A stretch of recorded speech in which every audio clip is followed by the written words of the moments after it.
Kamusta? Ako nga pala si Juan. At kung paramihan lang din naman ng kaibigan, ang usapan ay tiyak na talo ako dyan. Kung paramihan naman ng lugar na napuntahan ay di ako makakasabay, sablay, sapagkat sinanay na ang sarili na mapag-isa dito sa apat na sulok ng aking lungga. Di ko alam kung bakit, subalit mas gusto ko nang walang kasama. Mas gusto kong umiyak na lang sa kama kaysa amining hindi ko na kaya. Mas gusto kong suluhin ang aking mga problema kaysa humingi ng tulong sa iba. Ang isip ko ay nakulong sa maling akala na mas malakas ako pag mag-isa.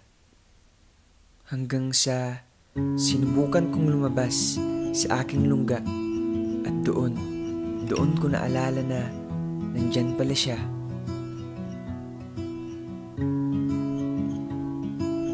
Sila.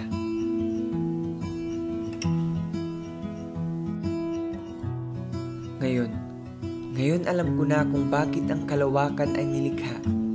Yun ay dahil nais itong sabihin sa atin na mas maliwanag ang mga tala kapag sama-sama, na hindi sa lahat ng oras ang sagot ay ang pag-iisa. Minsan ang kailangan mo ay pakikisa, at kailanman hindi pagiging mahina ang paghingi ng tulong sa iba. Sa katunayan ay malakas ka, subalit sadyang mas malakas ka pag may kasama. Sabi nga sa kanyang mga salita, ang dalawa ay mas mabuti sa isa, dahil mas marami ang bunga ng anumang gagawin nila.